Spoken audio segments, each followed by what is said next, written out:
Today, I'm sharing with you all of my tips for getting real estate leads and clients through social media. More specifically, we're gonna be focusing on the Instagram platform. So let's get right into it. So I just recently ran the numbers for my real estate business last year and all of the deals I closed and everything. And it turns out that over 50% of my deals came from social media, and more specifically from Instagram, because that's where I was focusing on the most last year. Overall, I had 4 top lead sources. The top one was Instagram, referrals, Sphere, and open houses. Even in my Sphere and Instagram and referrals lead sources, they were somewhat connected to Instagram or through social media, because it was either agents that found me through YouTube and then followed me on Instagram, or it was consumers that directly found me on Instagram, or it was my Sphere that was keeping up with me on social media and decided to reach out to buy or sell real estate. So the tips that I'm going to share with you is what actually worked for me in my business and that you can also apply and integrate into your business this year.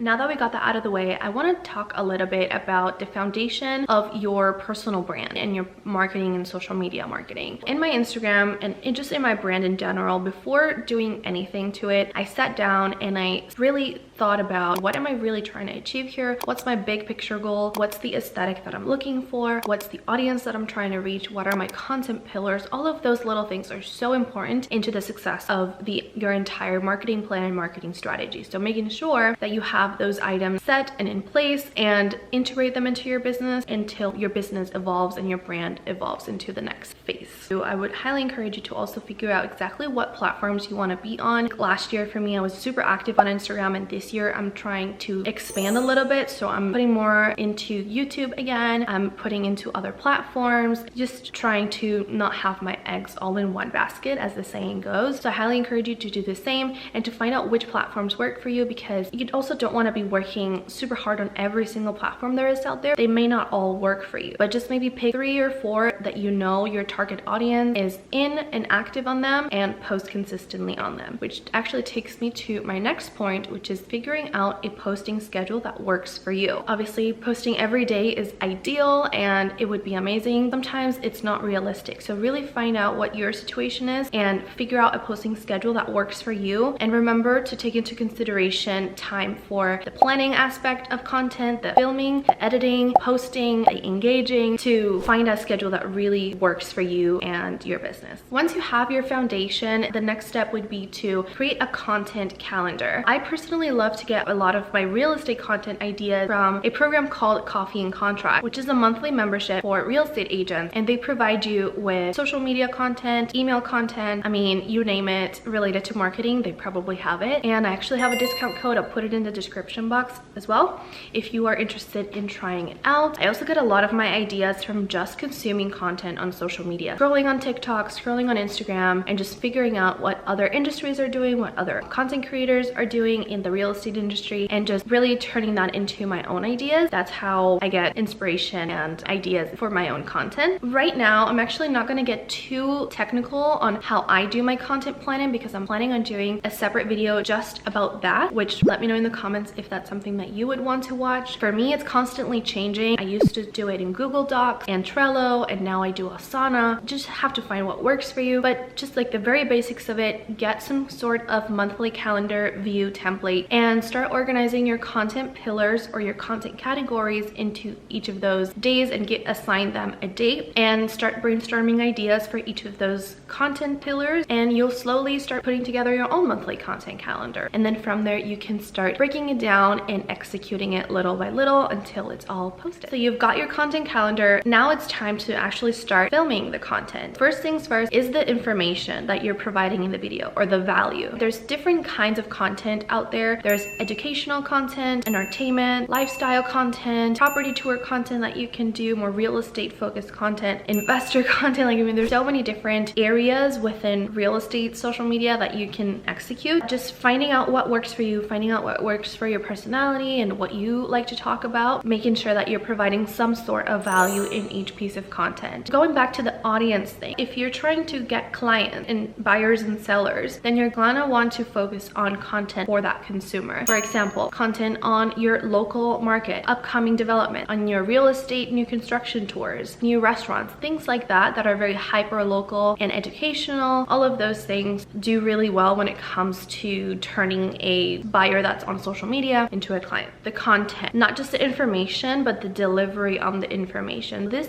kind of goes with editing and really optimizing the post and getting really creative with how you're delivering the information. Statistically speaking, people that are scrolling on social media, they have a short span of attention, so you want to grab their attention quickly and you want to provide the information and get them to engage with you. Go to your Instagram bio or whatever your call to action may be. There's different ways of doing this. You can use an editor app. You can hire a Fiverr editor to edit your videos for you, to add cool captions and things on your screen. Oh, and also trends. You know, there's different audios out there on Instagram that you can use and really create your own piece of content and have it be really fun and engaging. Those are really easy to edit as well. Trying to schedule your post in advance is really helpful as well. It will help you try to stay consistent. If you're able to batch film and batch edit and have them ready to go ahead of time, it's gonna save you tons of time at the end of the day. A call to action and a lead funnel. At every video, every post, every caption, you're gonna want to have a call to action. Have that everywhere pretty much and have that be your go-to call to action. And within that call to action, you need to set up a lead funnel. Now, this is a tip that's gonna help you turn those followers into clients. The way I have mine set up, someone goes to my Instagram bio, they click on the link, it takes them to schedule a 15-minute intro call with me. That Calendly call, it's connected to my CRM, which then automatically adds them as a lead in my CRM. From there, they automatically get tagged, get started on an action plan and a drip campaign. My CRM starts touching base with them until I am able to get on the phone with them for our scheduled time. Once we have our call and I figure out their time frame, their motivation and all of that information, then I will, you know, add them on another automation and action plan, which will help me depending on where they're at. If they're a cold lead, hot lead, whatever the case may be, it'll help me convert them because it'll have that plan in place. So now I have some bonus tips that I want to share with you. First one is about the equipment that you need, because that's probably your next question is, okay, I want to create this content, but I don't have the equipment. What do I need? First, I want to show you this little gimbal here. This one is great. I don't remember the price, but it is in my Amazon storefront. It gets the job done very well. It has another attachment down here, and then you just put your phone here. It helps you stabilize video content. So I use this a lot for property tours and virtual tours. If you have any of the latest iPhone, this is all you need pretty much. So I have the 13 Pro Max, and the trick I use is just to use the video and using the 0.5 lens instead of the 1. That's how I film a lot of my property tours.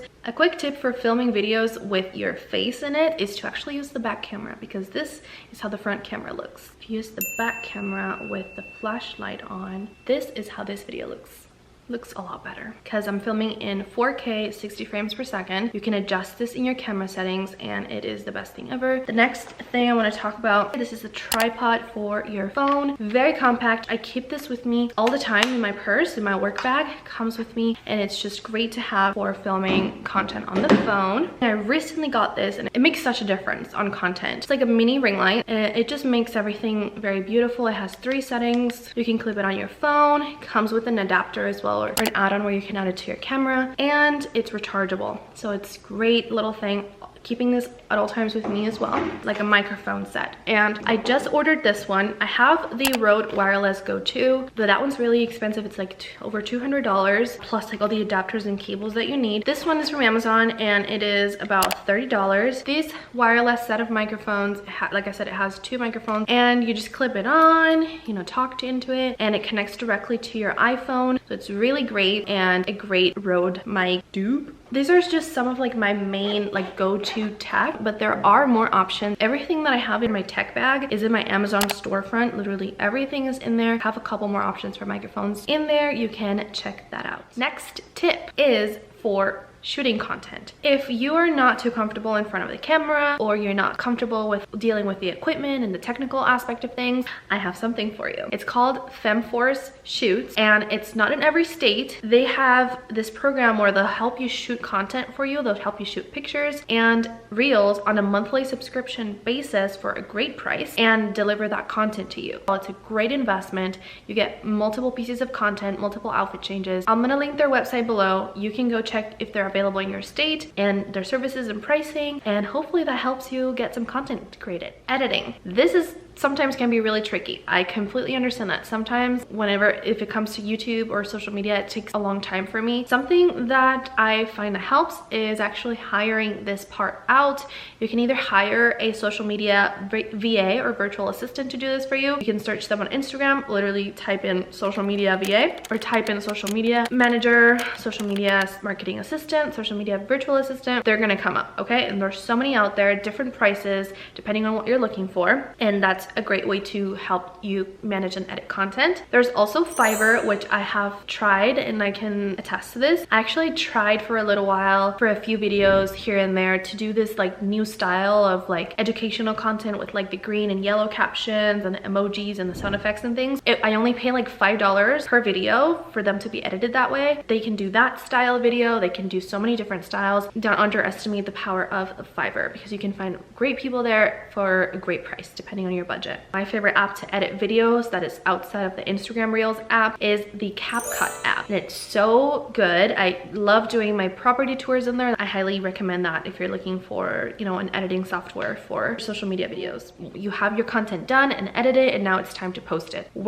How do you actually go about this? I've actually found that Planoly is my favorite platform for this for two reasons. You can plan out grid posts like carousels and photos and infographics, but you can now also plan short form video content in there. They have this video planner that they recently released, and what I love about it so much is that they know that we're not talking just TikTok and Instagram things. It's like TikTok, Instagram Reels, YouTube Shorts, Facebook Reels, all of the things. Within the video planner, you plan one video, you have the caption, you can add the audio link and everything. Once you have it ready to go, once it's time to post, it will let you cross-post it on TikTok, Instagram, and YouTube Shorts. Not automatically, but you have to go in there manually, but it'll like copy the caption for you, and you can copy the audio link, and it makes it really easy. Last thing I want to talk about is optimization. One of the things that I always do when someone DMs me on Instagram saying that they want to purchase or sell a home or anything like that, I always ask, how did you find out about my page? A lot of the times, oh, I found you through a hashtag, or I was just searching Tampa Realtor on Instagram and you came up and I liked your page. Those are pretty much the two things that the feedback that I get. Optimizing your Instagram profile is super crucial. Making sure that your name is, you know, your city realtor or your market realtor. Making sure that you have your story highlights, your bio, your call to action. Optimizing your post. For example, optimizing your hashtags. Using trending sounds. If you're doing reels, you can find out which sounds are trending, and I find that whenever I use a trending sound, I get a lot better exposure than if I didn't, or if I did an original audio video.